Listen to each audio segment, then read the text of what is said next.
এই জায়গায় বাংলাদেশ জাতীয় ছাত্র এই যে কলেজের নাম দিবে তোমরা, কলেজের নাম কি সৈয়দপুর সরকারি কলেজ। তোমার নিজের নাম ইংরেজিতে বাংলায়, পিতার নাম মাতার নাম। আর সৈয়দপুর সরকার প্রথম তোমরা ফর্ম নিয়ে শুধু সৈয়দপুর সরকারি কলেজ বইল, পরে অন্য কলেজ। আর সৈয়দপুর সরকারি কলেজ আর যারা অন্য কলেজ তোমার কলেজের নাম দিবে, যেমন কামারপুকুর ডিগ্রি কলেজ। এই জায়গায় পিতার নাম মাতার নাম শিক্ষাগত যোগ্যতা, যদি ইন্টার ফার্স্ট ইয়ার থাকো, ইন্টার প্রথম বর্ষ, দ্বিতীয় বর্ষ কিংবা ডিগ্রি প্রথম বর্ষ, অনার্স প্রথম বর্ষ বা তৃতীয় বর্ষ যেই বর্ষ থাকো, শিক্ষাগত যোগ্যতা ওইটা দিয়ে দিবে। বর্তমান ঠিকানা স্থায়ী ঠিকানা। তুমি কি নতুন সদস্য? যদি নতুন সদস্য থাকো, হ্যাঁ ঠিক চিহ্নে দিয়ে দেবে। আর যদি আগেবার ছাত্রদলের সাথে টাচে থাকো, কানেকশনে থাকো, খুব মিছিল মিটিং করতে তোমাদের বাইরের সাথে, তাহলে যে কর্মী দিয়ে দিবে। আর যদি পদ পদবি থাকে, ওয়ার্ডে থাকুক, ইউনিয়ন থাকুক, উপজেলা থাকুক, যেই পদটাই থাকুক ওই পদটাই জায়গায় লিখে দিবে। সাবেক থাকলে সাবেক, বর্তমান থাকলে বর্তমান, এই পদটা লিখবে। মামলাও কারা বলেন, যার আছে লিখবে, যার নাই দরকার নাই। যেমন সহশিক্ষা, বিতর্ক, খেলাধুলা, সাহিত্য, আবৃত্তি, গান, এটা যেটা পছন্দ করে একটা টিক মার্ক দিয়ে দিবে। মোবাইল নাম্বার, ইমেল যদি থাকে দিবে।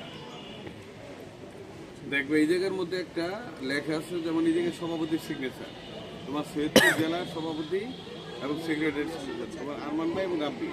আর এই কলেজে তো কমিটি আছে, সভাপতি সেক্রেটারি দুইজনই আছে না এখানে? আব্বাই সদস্য অনুপস্থিত, মানে আপনি কাছে নাই দীর্ঘদিন যাবো। তাহলে তুমি সিনিয়র যুক্ত হয়ে গেছে, তাহলে এই জায়গায় তুমি এক কাজ করবা, এটা তোমার সিগনেচার দিবে, এটা তোমার দায়িত্ব, যেহেতু কলেজ কমিটি আছে। আর সিনিয়র যুগ্ম হবে এই জায়গায় লিখে নিবে, সিনিয়র যুগ্ম হবে। আর এই জায়গায় আবেদনকারী স্বাক্ষর, তোমাদের স্বাক্ষর দেবে এই জায়গায়। আর এই ফর্মটার মূল্য হচ্ছে 10 টাকা। তুমি দলের সদস্য হিসেবে 10 টাকা দিয়ে ফর্মটা নিবে, ঠিক আছে? বাকি দিও।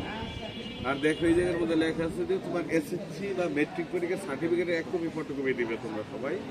আর যেই শিক্ষা প্রতিষ্ঠানে আসো, সৈয়দপুর সরকারি কলেজ কিংবা কামারপুকুর ডিগ্রি কলেজ, যেই কলেজে পড়াশোনা করো ওই কলেজে তোমার কিন্তু একটা রেজিস্ট্রেশন কার্ড আছে, ওই রেজিস্ট্রেশন কার্ডে ফটোকপি দেবে। অনেকে নতুন ভর্তি হয়েছে, রেজিস্ট্রেশন কার্ড নাই, তাদের যে ভর্তি রসিদটা আছে, ভর্তি রসিদের ফটোকপি দিবে, রেজিস্ট্রেশন কার্ড না থাকে। ওকে? আর যদি কোনো প্রশ্ন থাকে বা না বুঝো এটা বইলো। আর এটা আগামী 3 দিনের মধ্যে, যেহেতু এই যে কামারপুকুর ডিগ্রি কলেজের আছে না, কামারপুকুর ডিগ্রি কলেজের ভাই আসছে, কামারপুকুরের ছেলেবেলে তোমার ভাইদের কাছে ফর্মটা জমা দিয়ে দিবে আগামী 2 দিনের ভিতরে পূরণ করে। পরে তুমি জেলা সভাপতি সেক্রেটারির কাছে জমা দিয়ে দিবে সিগনেচার করে। আর এই কলেজের কমিটিতে যেহেতু তুমি আছে, এই কলেজের প্রত্যেকটা ফর্ম তুমি নিবে, নিয়ে তোমার জেলা সভাপতি সেক্রেটারির কাছে জমা দিয়ে দিও। আর এদিকে শুনে যাও।